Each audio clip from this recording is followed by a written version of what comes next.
মহান আল্লাহ রাব্বুল আলামিনের দরবারে আলিশানে লাখ কোটি শুকরিয়া আদায় করছি যে মহান মনিব মুসলিম উম্মার এই ক্লান্তি লগ্নে অধপতনের সময়ে হাজারো প্রতিকূলতাকে উপেক্ষা করে শত সহস্র বাধাকে পেরিয়ে নবী করিম সাল্লাল্লাহু আলাইহি ওয়াসাল্লামের ভাষায় বেহেশতের বাগানের মধ্যে উলামায়ে কেরামের মাজলিসে কোরআন হাদিসের মাহফিলে আমাদেরকে একত্রিত হয়ে কোরআন সুন্নাহ থেকে আলোচনা শোনার সুযোগ করে দিয়েছেন। এই জন্য আপনারা খুশি না বেজার? কম না বেশি? উচ্ছ্বসিত কণ্ঠে খুশি মনে মন প্রাণ উজাড় করে আল্লাহ পাকের শেখানো ভাষায় শুকর করছি। জবান ছেড়ে দিয়ে সকলে একযোগে বলছি আলহামদুলিল্লাহ। রব্বানা লাকাল হামদ হামদান কাসীরা তাইয়িবান মুবারাকান ফীহি। রব্বানা লাকাল হামদু কামা ইয়ানবাগি লিজালালি ওয়াজহিকা ওয়া আযীমি সুলতানিকা। আল্লাহ রাব্বুল আলামিন আজকের তাফসীরুল কোরআন মাহফিলকে কবুল করুন। কোনাবাড়ি দারুস সালাম মাদ্রাসাকে আল্লাহ তাআলা কিয়ামত পর্যন্ত কবুল করুন। মাদ্রাসার সমস্ত হাজাত আল্লাহ পাক তার গায়বে খাজানা থেকে মিটিয়ে দিন। যে ছেলেরা মাথার মধ্যে আজকে পাগড়ি পেয়েছে কোরআনে কারিমের হিফজ সম্পন্ন করে আল্লাহ পাক যেন তাদেরকে কোরআনে কারিমের দায়ী হিসেবে কবুল করেন, যোগ্য আলেমী দ্বীন হওয়ার তৌফিক দান করেন, পিতা মাতার চক্ষু শীতলকারী সন্তান হিসেবে কবুল এবং মঞ্জুর করেন। অত্র এলাকার সমস্ত মুর্দেগানের কবরে আযাব আল্লাহ তাআলা কিয়ামত পর্যন্ত বন্ধ করে দিন। কাল হাসরের কঠিন ময়দানে আয়োজন আল্লাহ রাব্বুল আলামিন আমাদের সকলের নাজাতের জরিয়া হিসেবে কবুল করুন। প্রিয় ভাইরা, কোরআন মাজিদের হাজার হাজার আয়াতের ভেতর থেকে সূরাতুল হিজরের 9 নম্বর আয়াত, ছোট্ট একটা আয়াতে কারিমা খুতবার মধ্যে তেলাওয়াত করেছে। লম্বা ভূমিকায় না গিয়ে এই আয়াতের প্রেক্ষাপটে সংক্ষিপ্ত পরিসরে বর্তমান অবস্থাকে কেন্দ্র করে কিছু কথা বলতে চায়। আল্লাহ পাক যেন বলার শোনার আমল করার তৌফিক দান করেন। আমিন। আল্লাহ তাআলা এই আয়াতে বলেছেন, ইন্না নাহনু নাযালনা যিকরা ওয়া ইন্না লাহু লাহাফিজুন। নিশ্চয়ই কোরআনে কারীম নাজিল করেছে আমি, সংরক্ষণ করার দায়িত্ব আমি নিজ হাতে গ্রহণ করেছি। অতএব পৃথিবীর সমস্ত মানুষ মিলেও যদি চেষ্টা করে এই আলোকে নিভিয়ে দিতে, এই আলো কোনোদিন নিভিয়ে ফেলা সম্ভব নয়। এই আলোকে নিভিয়ে দেওয়ার চেষ্টা হয়েছে যখন এটা নাজিল হয়েছে তখন থেকেই। মক্কাতুল মুকাররমার কুখ্যাত কুরাইশরা যখন দেখলো দিনের বেলায় ঠিকই বিরোধিতা করি কিন্তু রাতের বেলায় কোরআনের আকর্ষণ আমাদেরকে ঘুমাতে দেয় না, আবু জাহালের মতো কাঠটা কাফেরেরাও রাতের আধারে নবী করিম সাল্লাল্লাহু আলাইহি সাল্লামের কণ্ঠে কোরআন শোনার জন্য দেয়ালে পিঠ লাগিয়ে সারা রাত দাঁড়িয়ে থাকতো। তারা যখন নিজেরাই দেখলো আমরা তো অপারগ হয়ে যাচ্ছে, এই মিশন থেকে মানুষকে তো পিছপা করা যাচ্ছে না, নিজেরাই সলা পরামর্শ করে দেখলো যে কি করা যায়, এই আন্দোলনকে ঠেকানো যায় কি করে। তখন নিজেদের মধ্যে আওয়াজ উঠলো যে তিনি আসলে সত্য নবী কিনা একটু যাচাই বাছাই করা উচিত। সত্য নবী যদি হয়েই থাকে তাহলে নবুয়তের মিশনকে তো আর দমানো সম্ভব হবে না। এখন এই তিনি যে সত্য না মিথ্যা যাচাই করার জন্য তো জ্ঞানের প্রয়োজন। তারা যখন দেখলো যে নবুয়তের আলো তো নেভানো সম্ভব নয়, কিন্তু সত্য না মিথ্যা একটু যাচাই করার জন্য তারা মক্কাতুল মুকাররমা থেকে দুজন স্বনামধন্য ব্যক্তিকে মদিনাতুল মুনাওয়ারায় পাঠিয়ে দিয়েছে শুধুমাত্র এই তথ্যটা নেওয়ার জন্য মুহাম্মদ সাল্লাল্লাহু আলাইহি সাল্লাম যে নবী হিসেবে দাবি করে দাওয়াত দিচ্ছেন তিনি আসলে নবী কিনা এই তথ্যটা নিশ্চিত হওয়ার জন্য তারা দুজন ব্যক্তিকে সিলেক্ট করে মক্কার কুরাইশি কুফারেরা। একজন ব্যক্তির নাম হচ্ছে নাজার ইবনে হারিস, আরেকজনের নাম হচ্ছে উকবা ইবনে মুঈত।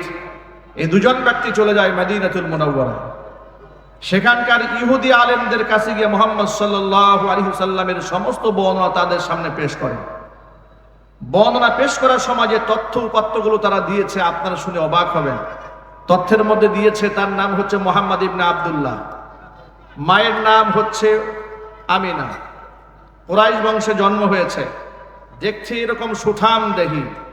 আরো মজার ব্যাপার হচ্ছে এমন একটা তথ্য শেয়ার করেছে যে আপনারা শুনলে অবাক হবেন। তারা বলেছে এই লোকটা হচ্ছে সেই লোক যিনি 40 বছরে একটা মিথ্যা কথা বলে না।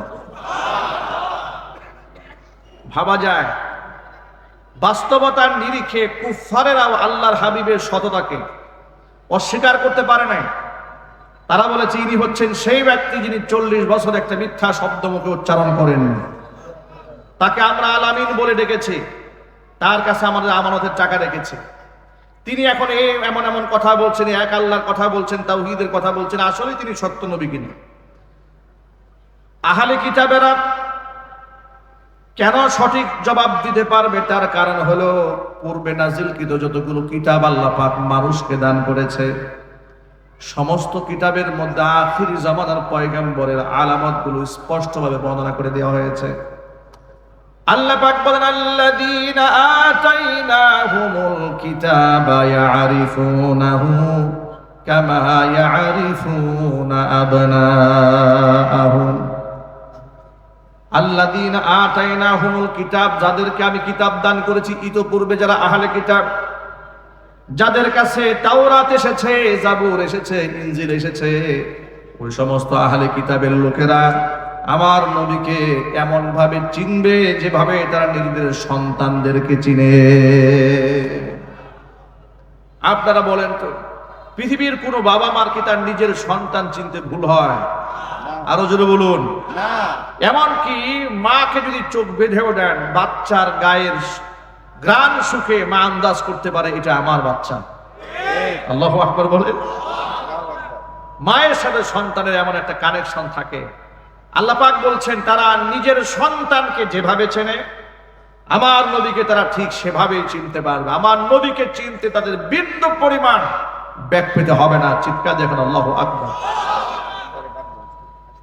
এই জন্য তারা মক্কার কুরাইশি কাফেরদেরকে তারা 3টা প্রশ্ন শিখাই দিল যে তোমরা মক্কায় ফিরে যাও। মক্কায় ফিরে গিয়া মুহাম্মদ সাল্লাল্লাহু আলাইহি সাল্লামকে 3টা প্রশ্ন করবে। 3টা প্রশ্নের জবাব যদি তিনি সঠিকভাবে দিতে পারেন তাহলে বুঝে নিবে তিনি সত্য নবী। তাহলে তোমরা মনে রাখবে তিনি এমনই সত্য নবী, তার মিশনকে কেউ বাধাগ্রস্ত করে, তার মিশনকে কেউ বাধা দিয়ে দমাতে পারবে না, পরাজিত করতে পারবে না। আর যদি 3টা প্রশ্নের জবাব তিনি দিতে না পারেন তাহলে তোমরা বুঝে নিবা তিনি মিথ্যাবাদী, তিনি বাগাড়ম্বরকারী, তিনি নবী নন।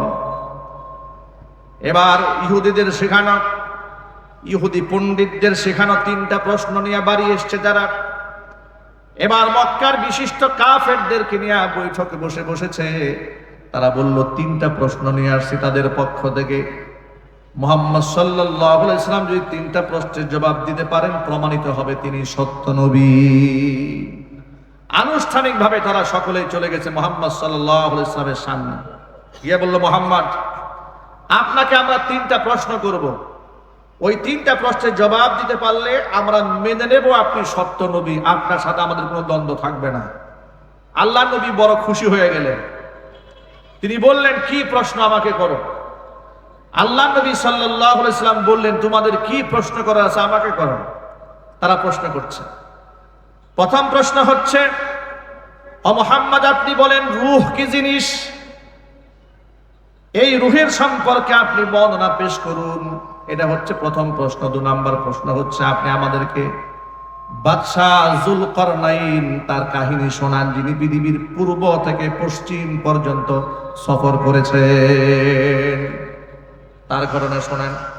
3 নম্বর প্রশ্ন হচ্ছে ওই সমস্ত তরুণদের কাহিনী শোনান, ঈমান রক্ষা করতে গিয়া যারা নিজেদের এলাকা ছাড়া হইয়া পাহাড়ের গুহায় গিয়ে আশ্রয় গ্রহণ করেছিল। আসহাবুল কাহাফ গুহাবাসীদের কাহিনী আপনি আমাদের শোনান। আল্লাহ নবী সাল্লাল্লাহু আলাইহি সাল্লামের সামনে 3টি প্রশ্ন যখন তারা উপস্থাপন করেছে, নবীজি বললেন তোমাদের এই প্রশ্নের জবাব আমি আগামীকাল দেব। আল্লাহ নবী যখন বললেন প্রশ্নের জবাব আগামীকাল দেব, ওই মুহূর্তে নবীজি ইনশাআল্লাহ বলা ভুলে গেলেন। ইনশাআল্লাহ বলতে হুজুরের মনে ছিল না। নবীজি সাল্লাল্লাহু আলাইহি সাল্লাম অপেক্ষায় ছিলেন জিবরাইল আমিন আমার কাছে আসবে, তার কাছ থেকে প্রশ্নের জবাব জেনে আমি কাফেরদের জবাব দেব। তার কারণ আল্লাহর হাবিব নিজের মন গড়া কোনো কথাই বলেন নাই। কোরআন মাজিদে আল্লাহ পাক বলেছেন, ওয়া মা ইয়ানতিকু আনিল হাওয়া ইন হুয়া ইল্লা ওয়াহয়ুন ইউহা। মন গড়া কোনো কথাই তিনি বলেন নাই, ওহী প্রত্যাদেশের মাধ্যমে যা তাকে জানানো হয়েছে তাই তিনি জাতিকে শিক্ষা দিয়েছেন। জোরে কোন সুবহানাল্লাহ। এখন নবীজি সাল্লাল্লাহু আলাইহি ওয়াসাল্লাম বললেন আগামীকাল বলবো। তিনি স্বভাবজাতভাবে বলেছেন আগামীকাল বলবো, তার কারণ প্রতিদিন জিবরাইল তার কাছে আসেন, একাধিকবারও আসেন, বহুবারও আসেন। এত বেশি ঘন ঘন যাতায়াত করেছেন আল্লাহর হাবিব আল্লাহ রাসূলের কাছে।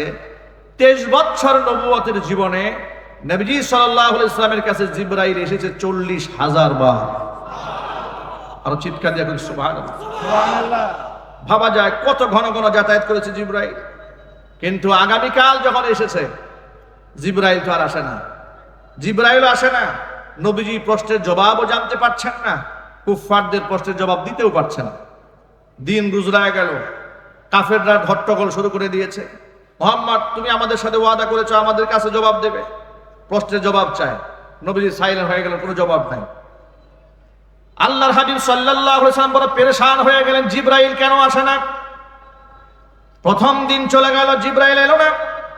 দ্বিতীয় দিন চলে যায়, নবীজি বারবার আকাশ পানে তাকিয়েছেন, জিবরাইল কখন আসবে তাও আসে না। এবার তৃতীয় দিন যায়, চতুর্থ দিন যায়, পঞ্চম দিন যায়, সপ্তাহ পর সপ্তাহ চলে যাচ্ছে, কি জিবরাইল আসে না। আল্লাহ নবী এতটা পেরেশান হয়ে গেলেন, এত বেশি অস্থির হয়ে গেলেন, কুফফারেরা বলতে শুরু করে দিল, মুহাম্মদকে যে জিনে ধরেছিল ওই জিন মুহাম্মদকে ছেড়ে পালায়ে গেছে। নাউযুবিল্লাহি মিন যালিক। এভাবে কথা বলে বলে তারা মুহাম্মদ সাল্লাল্লাহু আলাইহি ওয়াসাল্লামকে খুব কষ্ট দিচ্ছিল।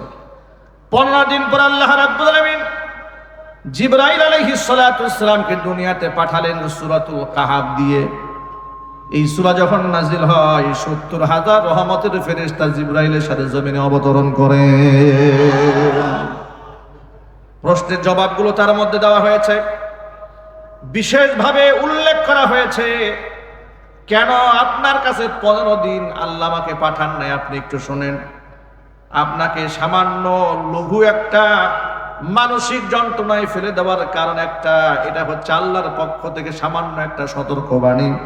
এই জন্য 15 দিন আল্লাহ আমাকে পাঠান নাই, কারণ আপনি কথা বলতে গিয়ে ইনশাআল্লাহ বলেন নাই।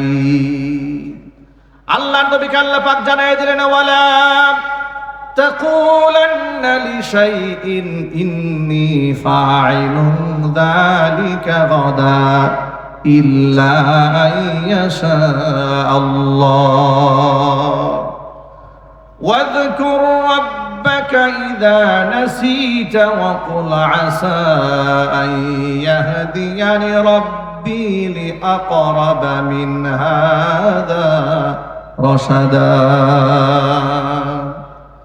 নবীজি আগামীকাল কিংবা আগামী ভবিষ্যতের ব্যাপারে আপনি কোনো কথা বলবেন না ইনশাআল্লাহ ব্যতি রেখে।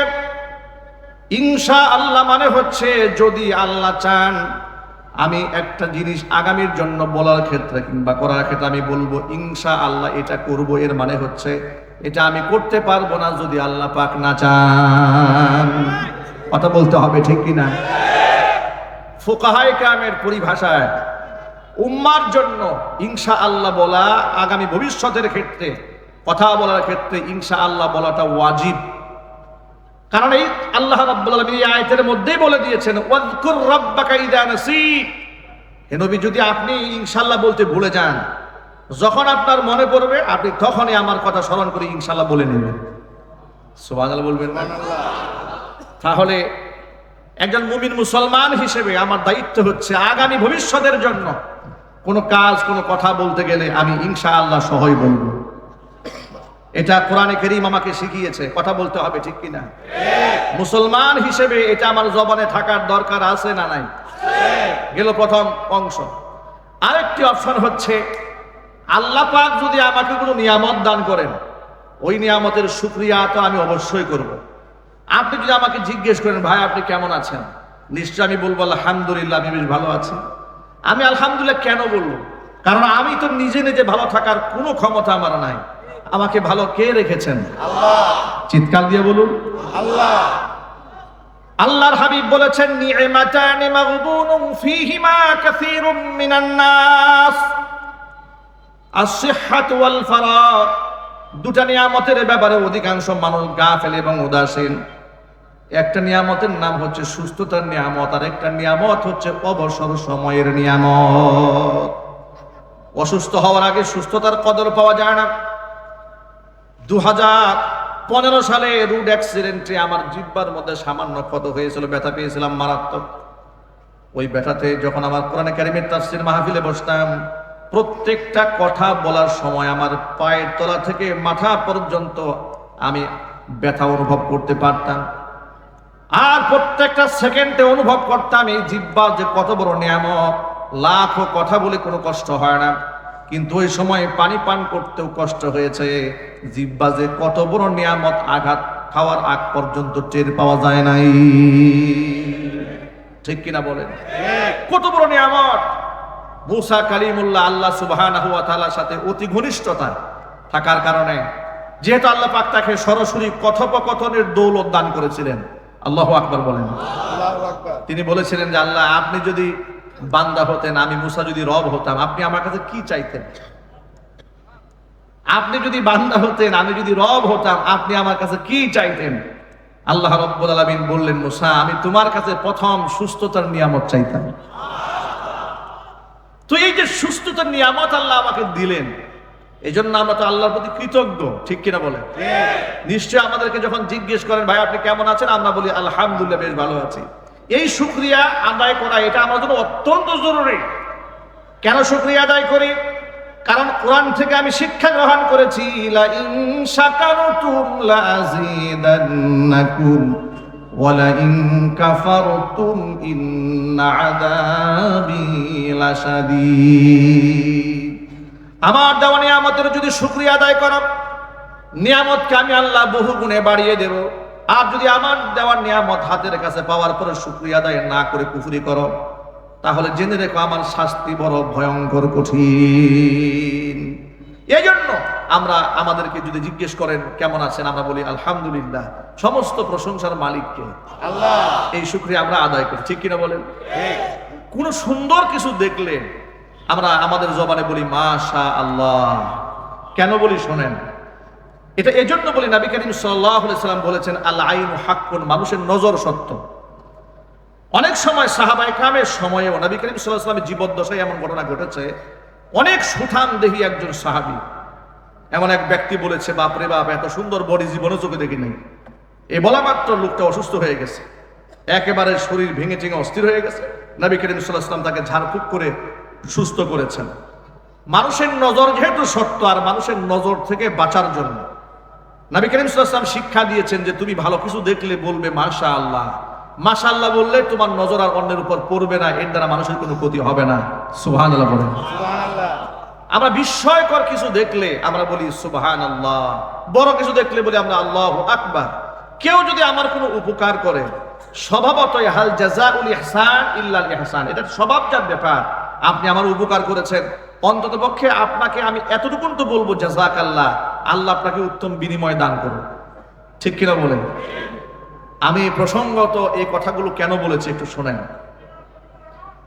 আমরা মুমিন মুসলমান হিসেবে এই সমস্ত পরিভাষাগুলো কোরআনে কারিমের শিক্ষা, দর্শন, আদর্শ, তাহজিব, তামাদ্দুন, কৃষ্টি কালচার যখন মুসলিম সমাজে চালু হয়েছে, তখন থেকে আমাদের জবানে ইনশাআল্লাহ শুরু হয়েছে, মাশাআল্লাহ শুরু হয়েছে, আলহামদুলিল্লাহ শুরু হয়েছে। এটা থাকবে ইনশাআল্লাহ আমাদের মৃত্যু পর্যন্ত। ঠিক কিনা বলেন? আমরা ইনশাআল্লাহ বিশ্বাসী, আমরা মাশা আল্লাহ বিশ্বাসী, আমরা আলহামদুলিল্লাহ বিশ্বাসী। কিন্তু আপনারা জেনে অবাক হবেন, 90 থেকে 95% মুসলিম অধ্যুষিত এই বাংলাদেশে ইতোপূর্বে ইসলাম নিয়ে নাস্তিকরা অনেক ষড়যন্ত্র করেছে, ধর্ম নিয়ে ষড়যন্ত্র করেছে, মাদ্রাসা নিয়ে ষড়যন্ত্র করেছে, দাড়ি টুপি নিয়ে ষড়যন্ত্র করেছে, পর্দা নিয়ে ষড়যন্ত্র করেছে, আলেম উলামা নিয়ে ষড়যন্ত্র আজও বন্ধ হয় নাই। মাদ্রাসা নিয়ে ষড়যন্ত্র কেমন হচ্ছে দেখে। আজকে বাংলাদেশের খুব প্রথম সারির দায়িত্বশীল এক ব্যক্তি বলে ফেলেছেন, যত্রতত্র মাদ্রাসা প্রতিষ্ঠা হওয়ার কারণে স্কুলের ছাত্রদের সংখ্যা কমে যাচ্ছে। সুতরাং যত্রতত্র মাদ্রাসা করতে দেওয়া হবে না, নিবন্ধন ছাড়া মাদ্রাসা রাখা যাবে না। মাদ্রাসা নিবন্ধন করুন, বেশ মোস্ট ওয়েলকাম, ভালো কথা। কিন্তু যত্রতত্র মাদ্রাসা হয়ে এ রাষ্ট্রের কি ক্ষতি হয়েছে?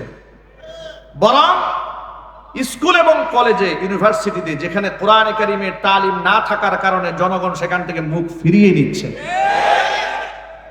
যখন গার্জিয়ানরা দেখতে পাচ্ছে যে গোটা পৃথিবীতে সন্তানেরা শিখতেছে কিভাবে বিজ্ঞানী হওয়া যায়, গবেষক হওয়া যায়, সফটওয়্যার আবিষ্কার করা যায়, পৃথিবীতে কম্পিটিশন চলছে, এই সচেতন নাগরিক গার্জিয়ান যখন দেখছে আমার সন্তানরা একই সিলেবাসে লেখাপড়া করে তারা ওই একই ক্লাসে পড়ে তাদের শেখানো হচ্ছে আলু ভর্তা কেমনে বানানো হয়, তারা যখন দেখতে পাচ্ছে আমার মুসলিম সন্তানটাকে নাস্তিক এবং বেহায়া বানাবার জন্য সিলেবাসের মধ্যে দিয়ে দেওয়া হয়েছে বন্ধু এবং বান্ধবীর হাতের স্পর্শ দূষণীয় কিছু নয়, তখন রক্ষণশীল মুসলিম সমাজ থুতু এবং ঘৃণা করে ওই সিলেবাসকে প্রত্যাখ্যান করেছে।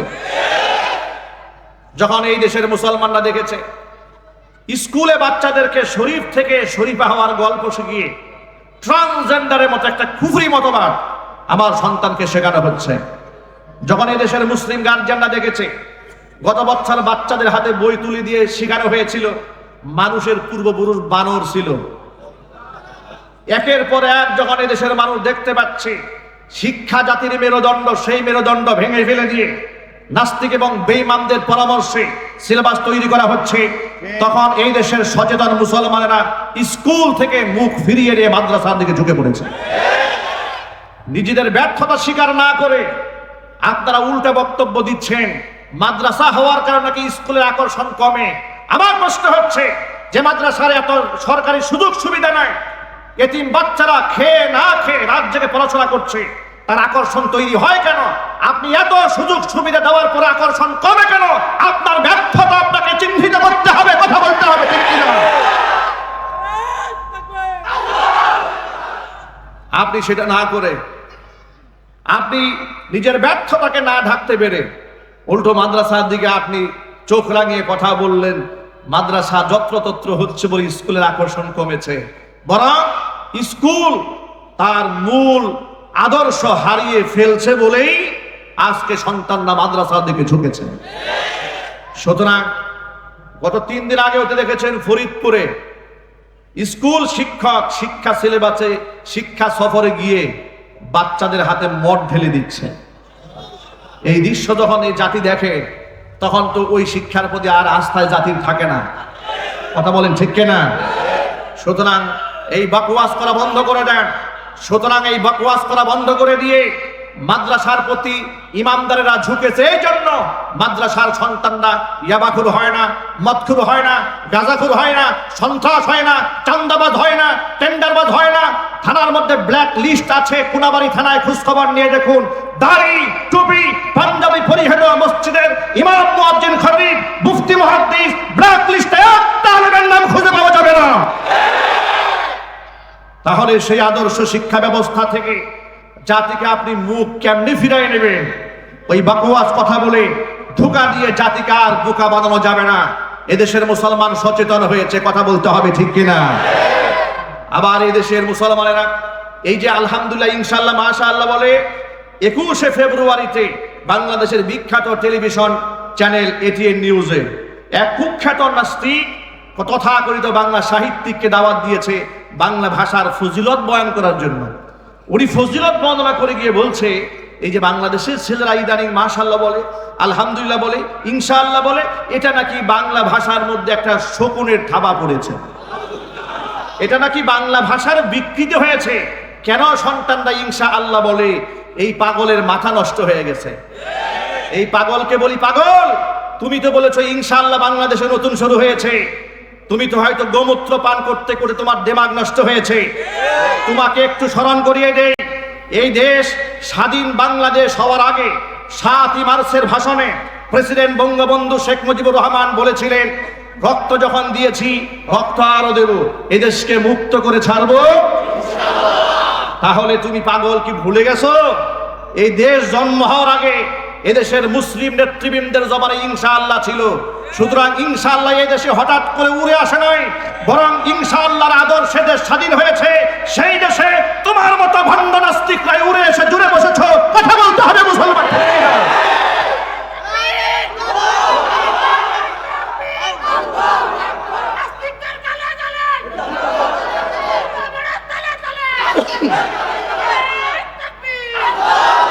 সুতরাং এই ধরনের বাকওয়াস কথাবার্তা বলে মুসলিম তরুণদের মুখ থেকে ইনশাআল্লাহ আলহামদুলিল্লাহ বন্ধ করা যাবে না। বন্ধ হয়ে যাবে? চিল্লা বলো, বন্ধ হয়ে যাবে। ওরা বলছে এগুলা নাকি বাংলা ভাষার বিকৃতি। নাউযুবিল্লাহি মিন যালিক। আবার সে আরেকটু ব্যাখ্যা করে বলেছে আলহামদুলিল্লাহ না বলে বলা উচিত ছিল নাকি যে আঙ্কেল আমি ভালো আছি।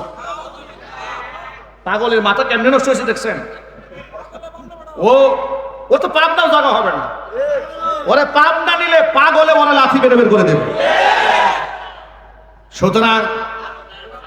সুতরাং ভালো করে কথাটা শোনেন। ওরা এই সমস্ত কথাবার্তা বলে ইসলামিক সংস্কৃতি বাংলাদেশ থেকে মুছে ফেলে দিতে চায়। কিন্তু এদের এই ষড়যন্ত্র নতুন নয়। বইয়ের পাতা থেকে শুরু করে সব জায়গাতে মিডিয়াতে আপনারা দেখবেন গোটা দেশের মধ্যে নাস্তিক্যবাদ এবং গোটা সমাজের মধ্যে অনৈসলামিক কর্মকাণ্ড কেমন করে প্রমোট করা হয়। পহেলা বৈশাখ যখন আসে বলা হয় বাঙালি সংস্কৃতি, এরপরে মঙ্গল শোভাযাত্রা দেওয়া হয়, বলা হয় বাঙালি সংস্কৃতি। আচ্ছা আপনারা বলেন, কোন মুসলমান আল্লাহ ছাড়া এই যাত্রাকে বিশ্বাস করে? যারা হুতুম পেঁচা মুখের মধ্যে নিয়ে রাস্তায় মার্চ করে আর বলে এটা হচ্ছে মঙ্গল শোভাযাত্রা, মঙ্গল দেওয়ার মালিক কে? চিল্লায় বলে আল্লাহ। নারী পুরুষ একসাথে রাস্তায় পর পুরুষের হাতে কিংবা পর নারী হাতে পান্তা ইলিশ খাওয়া, এটা মুসলিম বাঙালি সংস্কৃতি না মুশরিক বাঙালি সংস্কৃতি? সুতরাং 90 থেকে 95% মুসলমানকে ডিসাইড করতে হবে, সিদ্ধান্ত গ্রহণ করতে হবে। বাঙালি দুই শ্রেণী, এক হচ্ছে মুশরিক বাঙালি, এক হচ্ছে মুসলিম বাঙালি। মুসলিম বাঙালি বাংলা ভাষী বাংলাদেশী হওয়ার সাথে সাথে তার জন্মের আগে থেকে তার প্রথম পরিচয় সে একজন মুসলমান। ইসলামের আদর্শ জলাঞ্জলি দিয়ে পৃথিবীর কোন কালচারে মুসলমান বিশ্বাসী হতে পারে না। সেটা মিডিয়াতে পত্রপত্রিকায় নায়ক কিংবা গায়কদেরকে দিয়ে প্রমোট করেও কোনো লাভ হবে না। ইনশাআল্লাহ ছিল, ইনশাআল্লাহ আছে, ইনশাআল্লাহ থাকবে। মাদ্রাসা ছিল, মাদ্রাসা আছে, মাদ্রাসা থাকবে। মাদ্রাসায় ছাত্র সংখ্যা আগে কম ছিল, এখন বৃদ্ধি পাচ্ছে। সামনে এমন সময় আসবে ডানে বামে সামনে পেছনে উপরে নিচে যেখানে তাকাবে সেখানে টুপি আর দাড়ি দেখতে পাবে।